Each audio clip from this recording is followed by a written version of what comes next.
Today we're making a cottagecore inspired journal by casting dried flowers in resin. My name is Bree from 1134 Press. Subscribe if you're into journaling, bookmaking, and paper crafts. We upload every Sunday and Wednesday. In this tutorial, I'll show you how to make the resin book cover and how to bind this notebook using the coptic stitch method. Cottagecore is an aesthetic that was popularized on TikTok earlier last year. Think flowers, gingham, wicker picnic baskets, lounging in meadows, and reading classic literature while eating apple tarts that you baked yourself. I wanted to create a journal that reflected the feminine and whimsical vibes of this aesthetic. And so, let's get into what you will need to make the cover. All the materials you will need will be linked in the description below. I used a 2-part epoxy clear resin kit that came with measuring cups, gloves, and craft sticks. You will also need a book cover mold, heat gun, and dried flowers.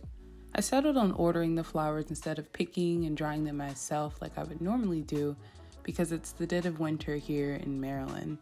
Also, this saves you some time for this already lengthy process. Follow the instructions on how to mix the resin and hardener that comes with the kit. Best practices that I learned is to never take off your gloves so to avoid burns, and wear a mask when mixing to limit breathing in harmful chemicals. Mix slowly until you don't see swirls in your mixture, and before you pour, blast the mixture with the heat gun for a few seconds to get rid of some of the bubbles.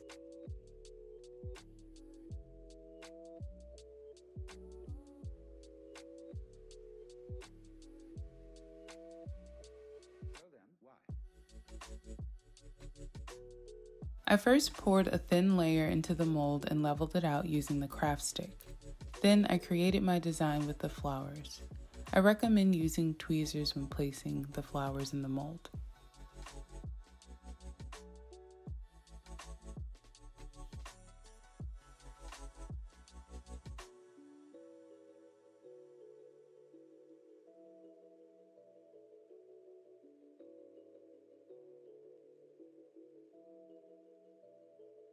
Once your flowers are placed, scoop a little bit of resin on top of the flowers to weigh them down, and then apply another layer of resin on top.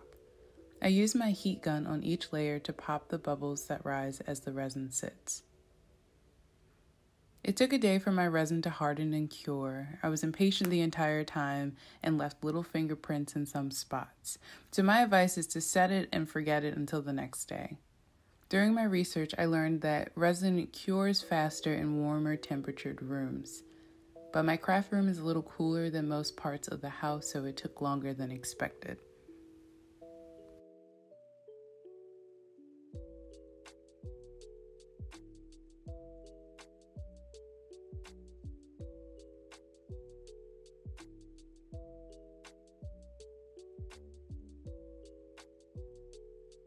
You'll see that the cover is still a little bendy when I took it out of the mold, but it did harden more a few days after I already bound the book. I would recommend doing some practice projects first to learn how long it will take for your brand of resin to cure and best places to let it sit before starting on a final project. My signatures consist of 3 pages of brown craft paper folded in half. I cut them down to the size of the cover, which is A5 if you also want to make a book this size. I rounded the corners using a corner rounder cutter by We Are Memory Keepers, but you could also round your corners with scissors.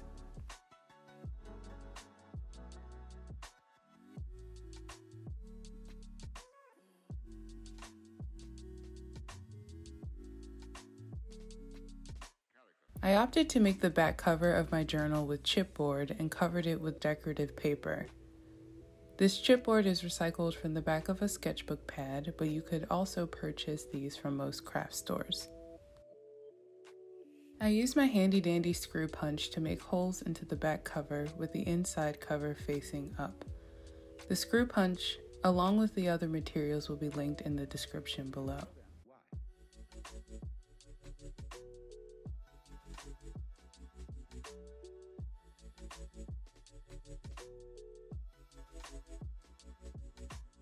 I lined up my signatures with the cover to make pencil marks of where the holes on the spine of my signatures will go.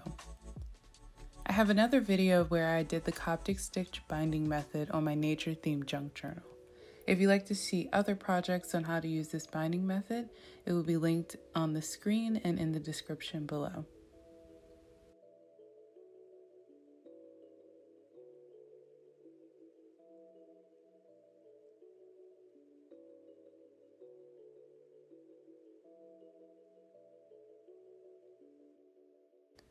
A curved needle works best for this binding method, but a straight needle will work too.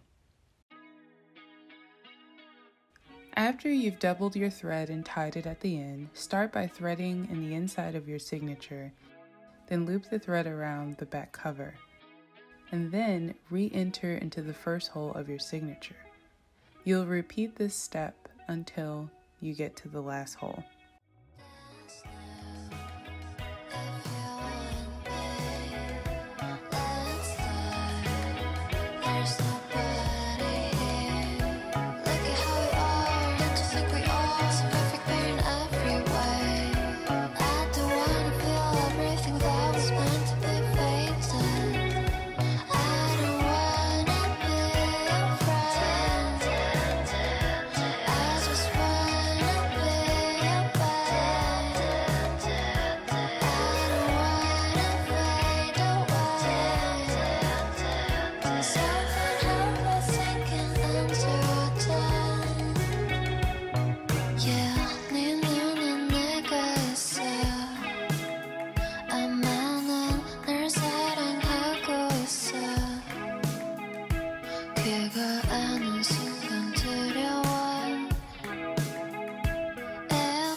Instead of re-entering into the last hole, you will wrap the thread around the last stitch and then enter into a new signature.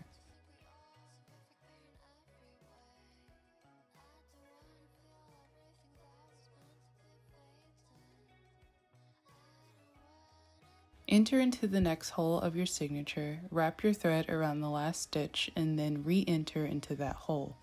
You will continue this until you reach the last hole. You can add as many signatures as you want following these steps. So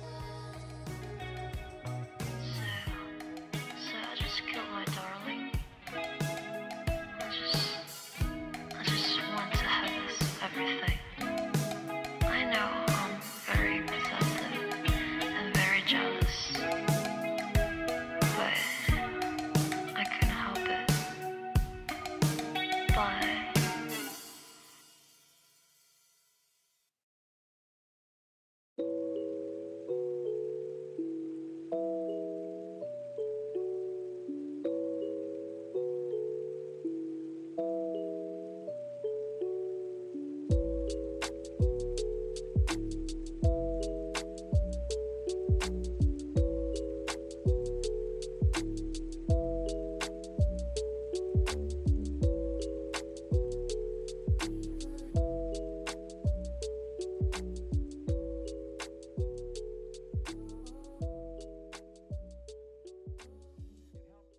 When you get to the last signature, you will sew the cover and the last signature at the same time.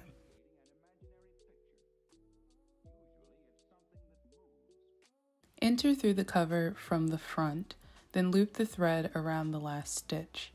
Next, enter into the signature and then the next hole.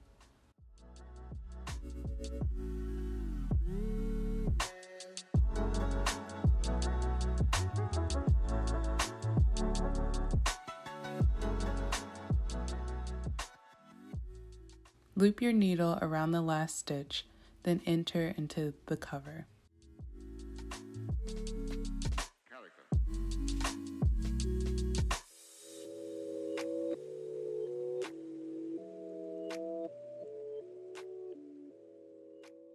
Loop around the last top stitch and then re-enter into the hole of the signature.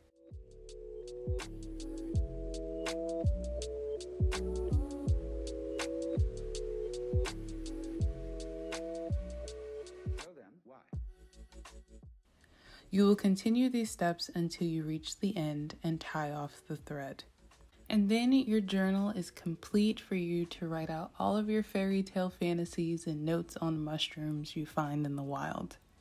But seriously, I've been trying to figure out what I want to use this journal for, so let me know in the comments if you have any suggestions on how you'd like to see me use this journal. Again, thank you all for watching and helping us grow our little channel by liking and subscribing. If you have any questions about this project, drop me a line in the comments or connect with me on Instagram at 1134press. I share journaling content there as well. I also want to give a shout out to our wonderful subscribers that have bought us a coffee using the link in the description. We appreciate your support more than you can imagine. Alrighty, I will see you on Sunday with a junk journal with me session. Bye.